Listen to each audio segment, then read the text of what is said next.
اب جو ہے وہ وہیں پر رہتی ہے۔ گاؤں کا ایک ایک فرد اس کی بد کرداری کا گواہ ہے۔ وہ نہ جانے ہر روز بن ٹھن کر کہاں جاتی ہے۔ میری آنکھوں کے سامنے ایک دم سے حلیمہ کا سجا سجایا وجود آ گیا تھا۔ مجھے ایک دم سے جھرجھری محسوس ہوئی تھی۔ اتنی بدنامی کے بعد کوئی یوں کیسے سوچ سنور سکتا ہے؟ ظاہر سی بات ہے، کوئی ایسی عورت ہی یہ سب کر سکتی ہے جس کو اپنے کیے پر کوئی شرمندگی ہی نہ ہوتی ہو، کیونکہ اصل میں عورت تو بدنامی کا روگ دل سے لگا کر اللہ کو پیاری ہو جاتی ہے۔ جو عورت سمجھدار ہوتی ہے اور حیا کرتی ہے وہ۔ خیر، مجھے اس دن حلیمہ کے متعلق سب کچھ معلوم ہو چکا تھا۔ کچھ دن امی میرے لیے رشتے ڈھونڈنے میں مصروف رہی تھی۔ آخرکار انہیں ایک لڑکی پسند آ گئی تھی۔ نیچے تصویر دکھائی گئی تو میں بھی شادی کے لیے رضامند ہو گیا تھا۔ 1 مہینے کے اندر اندر امی نے شادی کے تمام انتظامات کر دیے تھے اور ایک خوبصورت دن میں سجی سجائی سی پیاری سی مناہل بیوی بن کر میرے زندگی میں شامل ہو چکی تھی۔ وہ دن میری زندگی کا سب سے خوبصورت ترین دن تھا۔ رسم و رواج کے مطابق میں نے اپنی شادی کی اور اپنی بیوی کو سونے کی انگوٹھی منہ دکھائی کے طور پر تحفے میں دے دی تھی۔ وہ خوش ہو چکی تھی۔ میں نے اس کی تعریف کی تو وہ مسکرا کر مجھ سے بولی، احتشام، میں آپ کو اچھی لگی؟ تو میں اس کی یہ بات سن کر ہنس دیا، اور بھلا یہ بھی کوئی پوچھنے والی بات ہے؟ میں اس سے بولا، اچھی لگی تھی تو میں نے تم سے شادی کی تھی نا؟ مناہل معصومیت سے بولی، میں نے سن رکھا ہے کہ شوہر اپنی من پسند بیویوں کی ہر بات مانتے ہیں، آپ میری بھی ایک بات مانیں گے کیا؟ مجھے اس کا انداز اتنا اچھا لگا تھا کہ میں بولا، ہاں ہاں کہو تو وہ بولی، بچپن سے ہی مجھے اللہ کا گھر دیکھنے کا بہت شوق تھا۔ ابو کے وسائل کم تھے، ان کی آمدنی بہت کم تھی، وہ صرف خود ہی حج کر سکتے تھے، اسی لیے میں حج نہیں کر پائی ہوں، اور میں آپ سے یہی کہنا چاہتی ہوں، وہ جب حج سے واپس لوٹ کر آئے تھے تو اتنے سرشار رہنے لگے تھے، ہر وقت وہ ہمیں اللہ تعالیٰ کے گھر کے بارے میں باتیں بتاتے رہتے تھے، مدینے کے گلیوں کے قصے سناتے تھے۔ تب سے میرا دل چاہتا ہے کہ میں اللہ کا گھر دیکھاؤں، میں اپنے پیارے محمد صلی اللہ تعالیٰ علیہ وآلہ وسلم کے شہر کی فضا میں سانس لے سکوں۔ آپ سے میری یہی التجا ہے احتشام، کہ آپ زندگی میں میری یہ خواہش ضرور پوری کر دیں گے نا؟ میں اپنی بیوی کی بات سن کر خوش بھی ہوا تھا کہ اللہ نے مجھے اتنی نیک بیوی دی ہے، مگر ساتھ ہی ساتھ اس بات کا افسوس بھی تھا کہ میرے پاس اتنے پیسے موجود نہیں تھے۔ میں بولا، مناہل، تم جانتی ہو نا تمہارا شوہر بھی سفید پوش ہے، میں نے آج تک جو کمایا اس جمع پونجی سے شادی کر لی، اب میرے پاس اتنے پیسے نہیں ہیں۔ وہ بولی، کوئی بات نہیں، ہم دونوں مل کر پیسے جمع کریں گے۔ مجھے خوشی ہوئی تھی کہ میری بیوی میری مجبوری سمجھ چکی تھی۔ اس نے اپنا پرس کھولا اور سلامی میرے سامنے رکھ دی اور بولی، یہ پیسے لے لیے، ہم آج ہی سے حج پر جانے کے لیے پیسے جمع کرنا شروع کر دیتے ہیں۔ میں نے اس سے وہ پیسے تھام لیے تھے۔ ہم نے خوبصورت زندگی کا آغاز کر لیا تھا۔ میں نہ جانے کیوں اپنی بیوی اور اس بد کردار عورت میں مقابلہ کرنے لگا تھا۔ میں سوچتا تھا کہ میری بیوی کتنی اچھی ہے، اور وہ ساری کی ساری زندگی وہ عورت جو بد کردار تھی وہ گناہوں میں گزار رہی تھی، اور شاید وہ ابھی تک اپنے غلط کاموں سے باز نہیں آئی ہوگی۔ میری شادی کو چند ماہ گزر چکے تھے، میری بیوی اب امید سے تھی، ہماری خوشی کی کوئی انتہا نہیں رہی تھی۔ ایک دن مجھے کام سے چھٹی تھی تو میں اپنے دوست حسن کے محلے میں چلا گیا تھا۔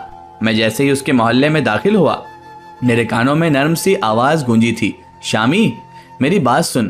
میں ایک دم سے چونک گیا تھا۔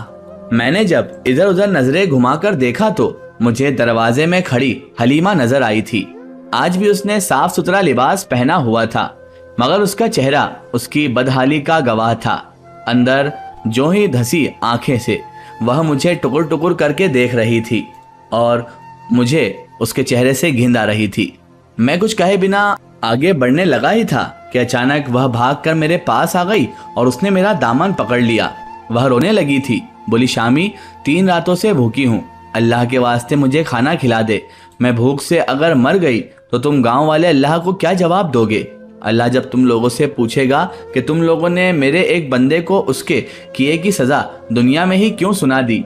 کیا میں نے تم لوگوں کو سزا اور جزا بانٹنے کا اختیار دیا تھا؟ اگر نہیں دیا تھا تو تم لوگوں نے خود کو خدا سمجھ کر اسے سزا کیوں دی؟ حلیمہ کی بات سن کر مجھ پر کپکپی طاری ہو چکی تھی۔ وہ سچ ہی تو کہہ رہی تھی، گناہ کی سزا تو اللہ تعالیٰ ہی دیتا ہے نا انسان کو، پھر آج تک ہم سب نے مل کر حلیمہ کو سزا کیوں دی؟ میں بولا اٹھو میرے ساتھ میرے گھر چلو۔ میری بات سن کر وہ ایک دم سے اٹھ کر کھڑی ہو چکی تھی۔ وہ میری آنکھوں میں آنکھیں ڈال کر بولی، میرا قدم پڑنے سے تمہارا گھر ناپاک تو نہیں ہو جائے گا نا؟ میں نے نفی میں سر ہلا دیا تھا تو وہ بولی، رکو مجھے اپنے گھر سے ایک چیز لانی ہے۔ جب سے وہ لوٹی تو اس کے ہاتھ میں ایک ڈبہ پکڑا ہوا تھا۔ میں سمجھا شاید وہ کھانا کھا کر کچھ کھانا اپنے گھر بھی لانا چاہتی ہو، اس لیے اس نے ڈبہ لے لیا ہو۔ وہ میرے ساتھ چلنے لگی تو سارا راستہ وہ اللہ کا ورد کیے جا رہی تھی، اللہ کا ورد کر رہی تھی۔ اس کی آواز میں ایک عجیب سی تاثیر تھی کہ میری آنکھوں سے آنسو بہنے لگے تھے۔ میں جانتا تھا کہ یہ سب اس لیے ہو رہا ہے کیونکہ شروع سے ہی میرے دل میں حلیمہ کے لیے ایک سافٹ کارنر بنا ہوا تھا۔ وہ عمر میں مجھ سے بڑی تھی، اس لیے اس جذبے کی محبت کا ناکام ہونا ممکن ہی تھا، اور اس جذبے کو محبت کا نام ہی نہیں دیا جا سکتا تھا۔ شاید مجھے اس سے عقیدت تھی۔ میں نے جلدی سے نفی میں سے جھٹکا تھا کہ ایک بد کردار عورت سے عقیدت کیسے ہو سکتی ہے؟ عقیدت تو اللہ والوں سے ہوتی ہے۔ میں حلیمہ کو لے کر گھر پہنچا تو صد شکر کے امی گھر پر نہیں تھی۔ میری بیوی مناہل بولی، احتشام یہ کون ہے؟ میں بولا ہماری مہمان ہے، تم اس کی خدمت کرو۔ حلیمہ بولی، شامی یہ کون ہے؟ مجھے بھی تعارف کروا دو۔ میں بولا یہ میری بیوی ہے۔ حلیمہ ایک دم سے اداس ہو گئی، پھر کہنے لگی، شامی اپنی بیوی کا بہت خیال رکھنا، اس کو کبھی رسوا مت کرنا۔ میں نے سر ہلا دیا تھا اور ہاں کر دیا۔ میری بیوی جلدی سے حلیمہ کے لیے کھانا لے آئی تھی۔ اس نے کھانا کھایا اور جھولی اٹھا اٹھا کر مجھے دعائیں دینے لگی تھی۔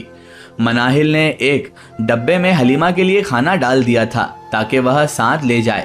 مناہل کچن میں چلی گئی تو حلیمہ نے اپنے پہلو میں پڑا ڈبہ اٹھا کر مجھے تھما دیا اور وہ بولی، یہ تمہارا تحفہ۔ میں نے نفی میں سر ہلا دیا۔ میں بولا نہیں، میں تم سے تحفہ نہیں لے سکتا۔ حلیمہ بولی، میرا یقین کرو یہ حرام کی کمائی والا تحفہ نہیں ہے۔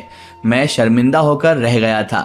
میں بولا ایسی بات نہیں ہے، دراصل میں کیسے یہ تحفہ؟ وہ میری بات سن کر بولی اور ہولے سے مسکرا دی تھی۔ کہنے لگی، شامی میں نے اپنے ارد گرد بہت نظر دوڑائی مگر مجھے کوئی اس لائق لگا ہی نہیں جسے میں یہ سونپ سکوں۔ تمہیں یاد ہے نا، تم بچپن میں بھی میرا کہا مانا کرتے تھے، اس لیے میں چاہتی ہوں کہ یہ تم رکھ لو۔ میں نے وہ ڈبہ اس سے لے لیا تھا۔ حلیمہ نے مجھے تاکید کی تھی کہ میں وہ ڈبہ رات گئے کھولوں۔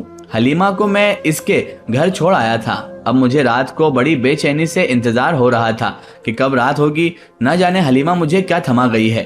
رات کے وقت جب میری بیوی سو گئی تو میں نے وہ ڈبہ کھولا